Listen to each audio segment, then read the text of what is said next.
गुंडच गुंडच घडते आणि अचानक की जज्बात बदलतीये तसं अचानक शिफ्ट होतं. त्या स्त्रीनी त्या बाळालाच वाहून द्यायचं का? तिने स्वतःचा विचार नाही करायचा का? अशा विषयाबद्दल बोलणं इतकं गरजेचं होतं आणि हा माझा सिनेमा आहे. त्यांच्या भावनिक प्रवासासोबत त्या रंगांचा प्रवास पण व्हावा. एकदम रियालिटी हिट करते आणि लिटरली माझ्या मागे ड्रम वाजतायत. नमस्कार, माझं नाव शार्दुल कदम आणि मी कालच 1, 2, 3, 4 हा सिनेमा बघितला आणि मी खूप ओव्हरवेल्म्ड होतो सिनेमानंतर. खरं तर मला तेव्हा वरुणशी काही फार बोलता नाही आलं, मला सांगताच नाही आलं की मला काय वाटतंय. आणि मी रात्रभर विचार केला आणि मी म्हटलं की आता वरुणला परत भेटून विचारावं की काय ह्या गोष्टी का केल्यास, मला ह्या गोष्टी खूप आवडल्या आणि ह्या सगळ्यांबद्दल गप्पा मारायला आत्ता मी आणि वरुण भेटलो आहे. वरुण खूप खूप थँक्यू एकतर हा सिनेमा घडवून आणल्याबद्दल, कारण का अशा विषयाबद्दल बोलणं इतकं गरजेचं होतं आणि हा माझा सिनेमा आहे.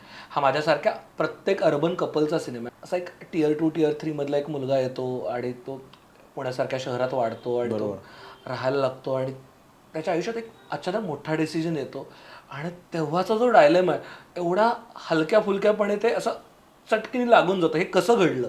कायमच मला ती अर्बन कपलची आणि अर्बन सेटअपमधलीच गोष्ट अशा ह्याच्यानी वाटत होती की जी काही आव्हानं येतात ना, एक न्यूक्लिअर फॅमिली सेट झाल्यानंतर इव्हेंच्युअली तुम्ही दोघंच असता एकमेकांसाठी. म्हणजे आई वडील हे इधर वेगळ्या शहरात असतात किंवा शहरात जरी असले तरी आपण एकत्र राहत नसतो. सो शेवटी मित्र असले, मित्रपरिवार असला तरी जेव्हा काही क्रुशल निर्णय घ्यायचे असतात तेव्हा तुम्ही दोघंच असता एकमेकांसोबत आणि त्या दोघांचाच तो प्रवास असतो कितीही ठरवलं तरी. मग दोघांची सुखदुःख, दोघांना एकमेकांच्या निर्णयाबद्दल काय वाटतंय, या सगळ्याचंच मला कुतूहल वाटतं अत्यंत. एक कपल म्हणूनच ते जगतानाचं कुतूहल वाटतं आणि त्या कुतूहलातनं खरं तर ते निर्माण झालंय की तो प्रवास दाखवणं की एक निर्णय अनपेक्षितरित्या समोर आल्यानंतर त्याची सुरुवातीला खूप एक्साइटमेंट वाटणं, असं वाटणं की हे काहीतरी खूप अमेझिंग आपल्या आयुष्यामध्ये घडलेलं आहे. पण हळूहळू जर का त्या निर्णयाचं दडपण तुमच्यावरती यायला लागलं तर मग एक कपल म्हणून तुमचा काय प्रवास तयार होतो, तुम्ही एकमेकांना कशा प्रकारे सांभाळून घेता. मग कदाचित कधी कधी राग येतो का एखाद्या क्षणी आपल्या पार्टनरबद्दल, असं वाटतं का की अरे नाही हे सगळं चुकतंय हे सांगावं का क्लिअरली तिला किंवा त्याला, किंवा असं वाटतं की अरे नाही हा जर का इतका सपोर्टिव्ह आहे तर आपण कुठनं तरी एक बळ आणूया का त्याला सपोर्ट करायला. सो हा जो सगळा अर्बन सगळ्या सेटअपमधला प्रवास आहे ना, तो मला अचंबित करतो कित्येकदा. कारण आपण असे कपल्स पाहत असतो, आपण स्वतः त्या पद्धतीने जगत असतो. तर त्या सगळ्यातनं ती एक अर्बन कपलची गोष्ट सांगावी असं वाटत होतं आणि त्याला खरं तर एक हुक पॉईंट म्हणून ती 4 बाळं हा एक महत्त्वाचा मुद्दा त्याच्यामध्ये आला. आता तू बोलता बोलता म्हणालास की ते अनएक्सपेक्टेड एक प्रेग्नन्सी येते आणि त्यानंतर येणारा ते खूप मोठं डिसिजन मेकिंग आहे आणि ज्याच्याबद्दल आपण इक्विप्ड आहोत नाही आहोत हे तर फार पुढचं झालं. पण त्यामध्ये जे एक भावनांचं द्वंद्व होतं की बाबा मला माहिती नाही डिसिजन घ्यायचा की नाही, पण समोरचा ते तू कसं घडवलं? कारण का मला ते दिसत होतं सिनेमात की ते 2 वेगळ्या फ्रेम्समध्ये जाणवत होतं की अरे हे डिसिजन घडतंय, घेत नाहीये कोणी. बरोबर. हे कसं म्हणजे कारण बरोबर. एक मूल होणार म्हणलं तरी ते इतकं येणारं दडपण असतं किंवा ती एक्साइटमेंट असते आणि ती इथे चौगुणीत झालेली आहे. हो, मला अगदी विचारशील ना तर खरं तर म्हणजे कुठल्याही कपल प्रेग्नन्सीमधनं जाताना ते हेच असू शकतं की 4 बाळं ही निमित्त झाली, पण तरी एका बाळाबद्दलही तितकंच सगळं वाटतं Absolutely. जे त्यांना 4 बाळांबद्दल वाटत असतं. तर पहिल्यांदा खरं तर ना की ते हेच होतं की म्हणजे अनएक्सपेक्टेड प्रेग्नन्सी ही पहिल्यांदा जरी आली तरी त्या दोघांना त्याच पद्धतीने ते रिॲक्ट होतील का काय असं वाटत होतं की जरा सांभाळून बघूया की म्हणजे मी माझ्या दाखवायला नको. म्हणजे मला नक्की काय वाटतं हे एक तर मला स्वतःला माहित नाहीये. पण प्रेग्नन्सी म्हटल्यावरती ती पहिल्यांदा आपण ती म्हणजे वेलकमच करतो त्या अर्थाने. पण मनामध्ये काय द्वंद्व चालू असतं ते आपल्याला माहित असतं. पण ती द्वंद्व समोर आणायची का नाही आपल्या पार्टनरच्या, तर हे सगळ्यातनं आपण गेलेलो आहोत की एखादी काहीतरी एक्साइटमेंट तिला वाटत असते पण आपल्याला थोडंसं वाटत नसतं, पण हे दाखवावं का नाही दाखवावं. खरं तर त्यामुळे त्या दोघांची पण फिल्ममध्ये सुरुवात तशीच होते की ते एकमेकांना सांभाळूनच बघत असतात की हे नक्की जे झालंय त्याबद्दल तिचं किंवा त्याचं मत काय आहे. आणि असं वाटायला लागतं की अरे नाही दोघंही तयार आहेत खरं तर, बरोबर. आणि दोघांनाही ती कमालच वाटते ती गोष्ट. आणि इन अ वे असं वाटत होतं की अरे हे जे अमेझिंग झालेलं आहे ते तितक्याच अमेझिंग पद्धतीनेच प्रवास सगळा होईल आणि म्हणजे ती 4 बाळं तशीच होतील, त्याच एका धमाल पद्धतीनेच होतील का काय, असं ते दोघांनाही वाटत राहतं. टिल एक जो क्षण येतो आणि जो मला असं वाटतं की प्रत्येक प्रेग्नन्सीमध्ये तो येतो आणि ते प्रत्येक कपलला ते रिलेट होऊ शकतं की तुम्हाला ती एक्साइटमेंट वाटत असते त्या प्रेग्नन्सीबद्दल, पण एक कुठेतरी असा क्रुशल क्षण येतो जेव्हा तुम्हाला ती प्रेग्नन्सी धाडकन जमिनीवरती आणते. आणि तुम्हाला हे दाखवून देते की बाळ होणं ही अत्यंत एक गंभीर आणि सिरियस प्रोसिजर आहे आणि त्याच्यामध्ये त्या स्त्रीच्या शरीराचा तिच्या मनाचा विचार होणं खूप जास्त गरजेचं आहे. ती केवळ एक्साइटमेंटमध्ये घेण्याचा तो निर्णय नाही किंवा तो तितकाच आपण म्हणूया की सहजरित्या घेतला असा तो निर्णय नाही आहे. मेडिकल पद्धतीने पण आणि आपण म्हणूया इमोशनली पण ते खूप जास्त क्रिटिकल आहे. तर ते पण आम्ही फिल्ममध्ये त्याच पद्धतीने आणलं की जेव्हा ज्या एका क्षणी थोडंसं काहीतरी गडबड होते किंवा थोडंसं मी आता त्या ह्याच्याने मी सांगत नाही लोकांना कारण ते येईल एक काहीतरी मेडिकलची गुंतागुंत ती होतेच प्रेग्नन्सीमध्ये ती यांच्या बाबतीतही होते आणि मग तेव्हा काय होतं आणि आता खरं तर कस लागणार आहे म्हणजे एक्साइटमेंटच्या वेळेला तू माझ्यासोबत आहेस हे आहेच पण जेव्हा ती सिच्युएशन गंभीर होणार आहे तेव्हा तू पार्टनर म्हणून मला काय सपोर्ट करणार आहेस ते पण खूप जास्त महत्वाचं ठरतं. अशा डिसिजनच्या वेळेला ना आपण इक्विप्ड नसतो कारण का एवढ्या इमोशनल रोलरकोस्टर मधून आयुष्यात आपण कधीच गेलेलो नसतो आणि तेव्हा एकमेव ध्रुवतारा असतो आपला ते म्हणजे आपले आई वडील आणि आई वडील ज्या पद्धतीने स्टेक होल्डर्स असतात तर या सिनेमात दोन्ही बाजूचे आई वडील खूप वेगळे वेगळे रोल्स निभावतात. बरोबर बरोबर. आणि त्या रोलमधनं तू मला खूप आवडलं की बरेचसे जे छोटे छोटे विषय आहेत की पोस्टमार्टम डिप्रेशन असेल किंवा अर्ली प्रेग्नन्सीमधली आलेली अँझायटी असेल एक्साइटमेंट असेल हे आपल्याला निभावणार आहे का नाही त्यातनं एक येणारं एक कोल्ड फीट असेल की बाबा जमेल ना मला हे तू हे फ्रंटला न आणता हे सेकंडरी कसं केलं ते ना खरं तर मला वाटतं ना की पुन्हा मी जो अर्बन सेटअप म्हणतो ना त्यामध्ये कपल्सच्या बाबतीमध्ये त्या हे सगळे आस्पेक्ट तुम्हाला विचार करायला लावणारे व्यक्ती असतात तुमच्यासोबत आई वडील असतील मित्र असतील किंवा आपण म्हणूया दूरचे नातेवाईक असतील काहींचे ज्यांचे जे जवळचे असतात सो कोणीतरी किंवा सिनियर कोणीतरी असतं की जे तुम्हाला हे सगळं सांगतं पण पुन्हा ते तितके तुमच्या आयुष्यात आतमध्ये शिरत नाहीत कारण आपला अर्बन सेटअपच तसा आहे. सो त्यामुळे तुम्हीच आहात नाही तर तुमचा पार्टनर आहे सो या दोघांनाच तो निर्णय घ्यायचा आहे. त्यामुळे असं वाटत होतं की त्यांना ते सगळं दाखवावं आणि निर्णय शेवटी त्या दोघांचाच असावा. सो त्यामुळे आता ते जे दोघं जण आई वडील आणि इकडे म्हणजे समीरच्या साईडला आई वडील आहेत सायलीच्या साईडला तिची आई आहे जी मृणाल कुलकर्णींनी प्ले केलं आहे ते आणि इकडे ऋषिकेश जोशी आणि शैला काणेकर आहेत. तर ऋषिकेश जोशी आणि शैला काणेकर हे पालक असे आहेत ना की जे त्या अर्थाने आपण म्हणूया की टिपिकल पॅरेंट्स जे असतात की जे म्हणतात की होईल रे करू आमच्या वेळेला बघ ना काय झालं होतं आपल्याकडे कुठे काय होतं मोठं घर तेव्हा आपण 2 खोल्यांच्या ह्याच्यातनं आणि आता झालं ना सगळं अगदी रिलेटेबल माझा बाबा पण ते तसंच होतं ना की ते पालक त्याच पद्धतीने सांगत असतात किंवा ते जे म्हणतात की लवकर लग्न करा म्हणजे तुमची एनर्जी असेल जेव्हा जरा ते काय 5 वर्ष 6 वर्ष होईल आणि धावायला पळायला लागेल तेव्हा तुम्ही त्याच्या मागे पळू शकेल असं शरीर तर पाहिजे तुमचं. मला असं वाटतं की ती फिलॉसॉफी म्हणून ते आपल्याला हे सांगू पाहतात की बाळ जेव्हा जन्माला येतं ना तेव्हा तुम्ही ज्या सगळ्या मटेरियलिस्टिक गोष्टींचा विचार करताय की माझ्याकडे गाडी आहे का माझ्याकडे मोठं घर आहे का मी त्याला चांगलं शिक्षण देऊ शकणार आहे का या सगळ्या बाजू हे त्यांचे म्हणजे ऋषिकेश जोशी आणि त्यांचं पात्र असं आहे की ते म्हणतात की या सगळ्या महत्वाच्या नाही आहेत.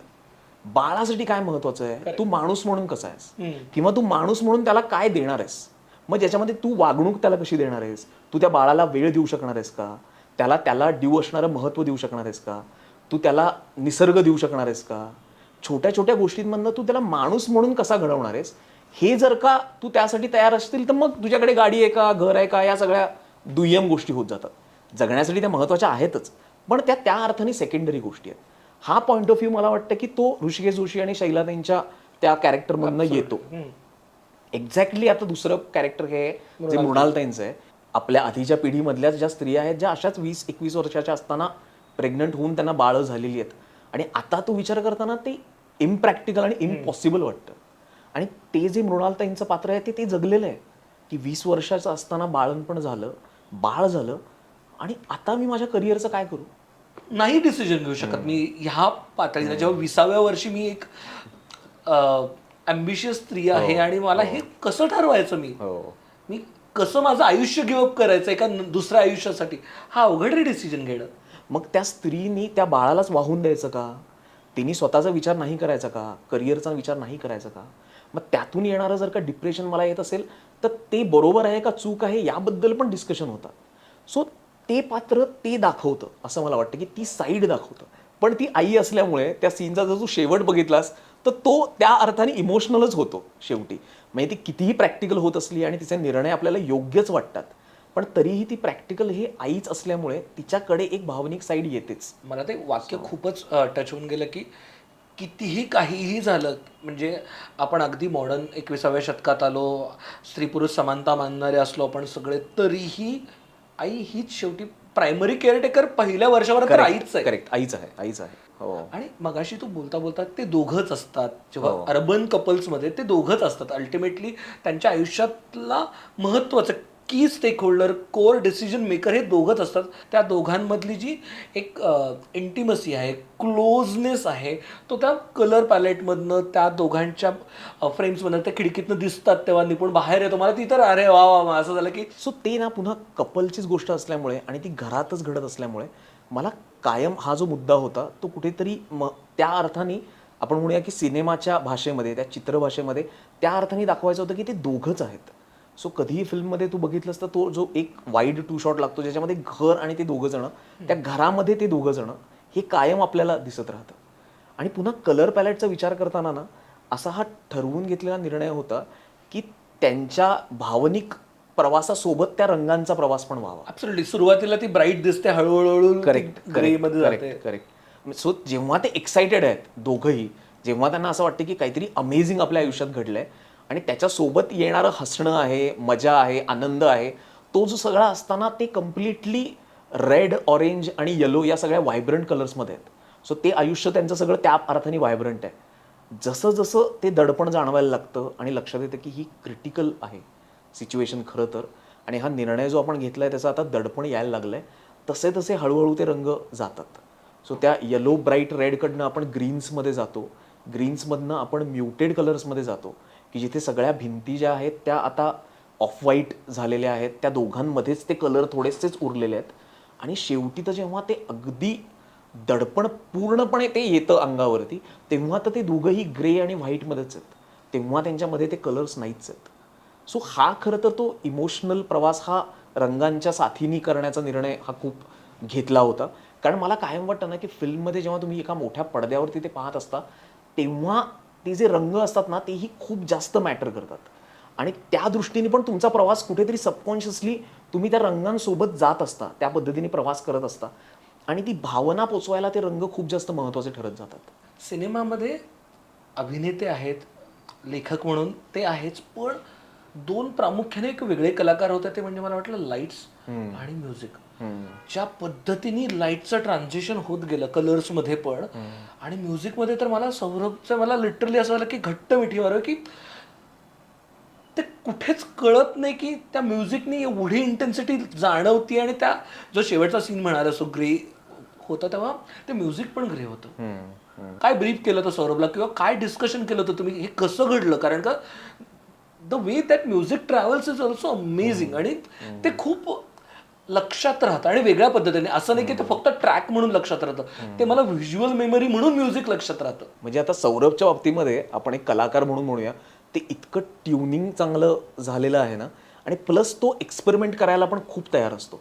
म्हणजे खरं तर आपल्याकडे ड्रम्स हे जे आहे ते एक्साइटमेंट किंवा याच्यासाठी वापरले जातात, बरोबर. किंवा तुला एनर्जी द्यायची असेल सीनमध्ये तर वापरले जातात. पण वेरॅज या इकडे आम्ही ते वापरले होते जेव्हा त्यांचं भांडण होतं कडाक्याचं, आणि तुम्हाला तो हळूहळू हळूहळू ड्रम सुरू होतो आणि यू नो की हा सीन आता कुठेतरी शिफ्ट होणार आहे, कुठल्या बाजूला ते कळत नाही, आणि कळता कळता तो इतका टोकाचा होतो आणि त्याच्यात ते ड्रम्स होतात आणि एका ठिकाणी तो रापकन ते काढून घेतो. ते जे आहे ना की ते खरं तर पूर्णपणे त्याचं श्रेय आहे. आणि हे की तो त्या पद्धतीनेच काहीतरी वेगळं निर्माण करायचा विचारच करतो. म्हणजे तो जे असतं ना की तो एक कुठला तरी विचार तुमच्या मनामध्ये सतत चालू आहे की हे हे नाही होते, नाही होते, तर ते त्यांनी खूप चांगल्या पद्धतीने त्या मॉन्टाजमध्ये शेवटच्या म्युझिकमध्ये ते एकच तो पीस आहे आणि जो पुन्हा पुन्हा पुन्हा पुन्हा म्हणजे ते कुठेतरी असा काटा टोचत असल्यासारखं जे वाटत राहतं ना, ते सळणं आपण जे म्हणतो ना की सळणं हा करतं खूप असा म्हणजे योग्य शब्द आहे त्या करेक्ट. तर ते सळणं त्या म्युझिकमध्ये आहे, त्या संगीतामध्ये आहे, त्या शेवटच्या पर्टिक्युलर पार्टसाठी. की फिल्म सुरुवात होताना अत्यंत गोंडस असं छान, दोघंही गोड गोड आहेत, एक एक्साइटिंग न्यूज येते, असं असं गोंडस गोंडस घडते आणि अचानक तर मी म्हणत की जज्बात बदल दिए तसं अचानक शिफ्ट होतं. सगळ्या गोष्टी, म्युझिक असेल, इंडोर लोकेशन्स असतील, कलर पॅलेट असेल, असं एकदम रियालिटी हिट करते. आणि मला आत्ता ते लिटरली माझ्या मागे ड्रम वाजतायत ते. हे ही ट्रीटमेंट घेण्याचा कॉल काय होता? ते मला वाटतं ना की ती प्रेग्नन्सी ना त्या प्रकारेच जाते. म्हणजे आता मी त्या पूर्ण प्रोसेसमधनं गेलेलो आहे, निपुण गेलेलो आहे. ते मी दोघांनी मिळून लिहिलेली आहे संहिता. आणि ती प्रेग्नन्सी तशीच असते.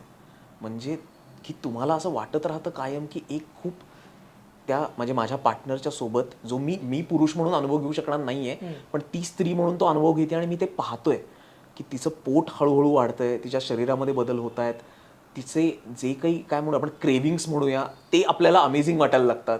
त्याच्यानंतर तिचं इमोशनली म्हणजे हसणं बदलतं स्त्रियांचं. आणि याच जोडीला एका क्षणी तुम्हाला लक्षात येतं की ती साटकन इमोशनल होते, ज्याला काहीही कारण लागत नाही.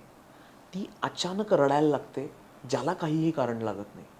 सो या ज्या गोष्टी आहेत ना आणि कुठल्या तरी एका क्षणी तुम्हाला म्हणजे प्रत्येक प्रेग्नन्सीमध्ये ते होतंच की एक काहीतरी कॉम्प्लिकेशन तुमच्या समोर येते. मग काहींच्या बाबतीमध्ये अगदी छोटी असते, जणांच्या बाबतीमध्ये ती खूप मोठी आणि क्रिटिकल होऊन बसते. पण मी म्हटलं तसं जमिनीवर आणणारी ती प्रेग्नन्सी असतेच. तुम्ही काही करा, ती स्मूथ नसते. सो हा जो प्रवास आहे ना, की जिथे आपल्याला एका क्षणी वाटत राहतं की अरे यार, जे आपण ऐकत होतो आपल्या आईवडिलांकडनं की अरे एकदा बाळ होऊ दे, अशा ते जे आहे ती एक्साइटमेंट मला दिसतीये.